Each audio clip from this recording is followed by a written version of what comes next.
Hello everyone, நான் உங்க மதன் கௌரி பேசுறேங்க. இப்ப பாத்தீங்கன்னா தமிழ்நாட்டில் அதிகமா வைரலா போயிட்டு இருக்கிறது நம்ம தளபதி அண்ணா வந்து கட்சி ஆரம்பிச்சிருக்காரு. என்ன மதனை உடனே பாலிடிக்ஸ் பேசுற, நீ என்ன விஜய் அண்ணாக்கு நீ சப்போர்ட் பண்றியா? அந்த மாதிரி இல்லைங்க. எப்பயுமே அஜித் சார் தலன்னு சொல்ற மாதிரி விஜய் அண்ணா அண்ணான்னு சொல்லி பழகிட்டோம். அது இல்லாம எல்லாருக்கும் பிடிச்ச ஒரு மனுஷன். அவரும் ஏதாவது சாதிக்கணும் பாலிடிக்ஸ்ல அப்படின்னு சொல்லி உள்ள வந்திருக்காருங்க. முடிஞ்ச அளவுக்கு சப்போர்ட் கொடுக்கணும். நல்லா பண்ணுவாருன்னு நினைப்போம். நன்றிங்க, பாய். அவ உன்னை கண்ணு குட்டின்னு கூப்பிடுறது, நீ அவனை மாமா குட்டின்னு கூப்பிடுறது, எப்பா அது என்னடி மாமா குட்டியில 4 ஒய்யே குட்டியா மாமா குட்டியா?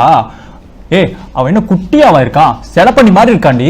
ஒரு கவ், அதாவது ஒரு மாடு தன்னோட குட்டிக்கு வச்சிருக்க பாலை அந்த பசுவை கட்டி போட்டு வாழை கட்டி நல்லா கறந்து இந்த காஃபி டேல பரிசுல உட்கார்ந்து குடிச்சிட்டு கேள்வி மேல கேள்வியோட கேக்குறீங்க.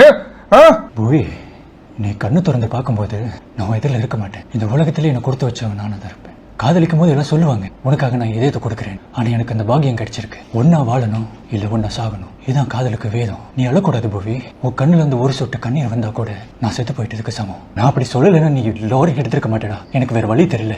இங்க பாரு, இது என்னோட பொண்ணோட போட்டோ. இவ இந்த ஸ்கூல்ல படிக்கிறாளோ அதே ஸ்கூல்ல பொண்ணு படிக்க வைக்கிறேன். இது என் பொண்ணு மேல சத்தியம். இங்கு வருகை புரிந்திருக்கக்கூடிய அனைவருக்கும் என்னுடைய சார்பாகவும் அனைத்து இந்திய அண்ணா திராவிட முன்னேற்ற கழகத்தின் சார்பாகவும் நன்றிகளையும் பாராட்டுகளையும் தெரிவித்துக் கொண்டு, உங்களால் நான், உங்களால் மட்டுமே நான், மக்களால் நான், மக்களுக்காக மட்டுமே நான் என்று கூறி அண்ணா நாமம் வாழ்க, புரட்சி தலைவர் எம்ஜிஆர் நாமம் வாழ்கவென்று கூறி விடைபெறுகிறேன். நன்றி, வணக்கம். ஏடா கோபி, நல்லா இருக்கிறீங்களா?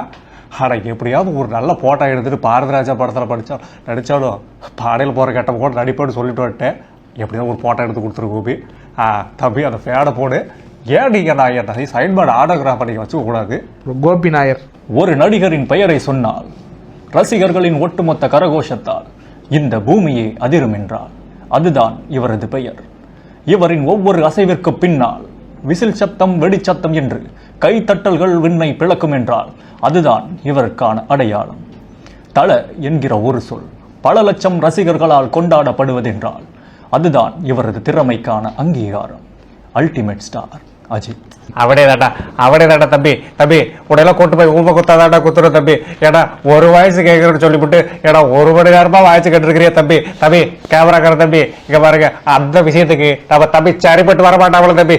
ஆத்தாடி, இதற்கு இந்த வேதங்கள் வடக்கின் வெற்றிகள் தெற்கே தீர்மானிக்கப்படுகிறது. தெற்கின் வெற்றிகள் வடக்கை நம்பி இருக்கிறது. தெற்கும் இணைந்தால் மாற்றங்கள் உருவாகலாம், மாற்றங்கள் நிகழ்ந்தால் முன்னணிகள் உருவாகலாம். இது போல நிறைய இருக்கிறது. வரட்டுமா? பயில்வான் அதாவது இன்னைக்கு யாரை நம்ம பேட்டி எடுக்க போறோம் அப்படின்னு சொன்னீங்கன்னா, உங்க பேர் என்ன?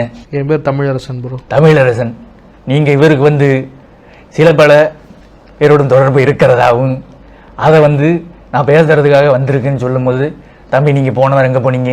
இங்க ப்ரோ, இங்கதான் ஆபீஸ் தான் வந்து போறேன். ஆபீஸ் இல்ல, நீங்க வேற எங்கேயோ போனதா எனக்கு ஒரு உளவுத்துறை வந்திருக்கு. தம்பியை பத்தியானது சீக்கிரமா என்னுடைய சேனல்ல வரும். என்னுடைய சப்ஸ்கிரைபர் வெயிட் பண்ணிக்கிட்டு இருக்காங்க. வரட்டுமா தம்பி? தந்திரம், ராஜநியதி இவை இரண்டிற்கும் வித்தியாசம் உண்டு.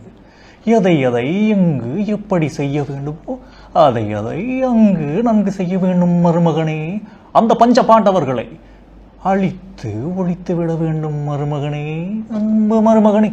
பையா, வேட்டைக்காரா, அதாவது நீ ஒரு போலீஸ்காரன் ஆகணும்னு சொல்லி வந்திருக்கேன்னு கேள்விப்பட்டேன். அது சாதாரணமான போலீஸ்காரன் இல்லை, தேவராஜ் மாதிரி போலீஸ்காரன். ஒரு தேவராஜ் அழிக்கிறதுக்கு நான் பட்ட பாடு எனக்கு தான் தெரியும்.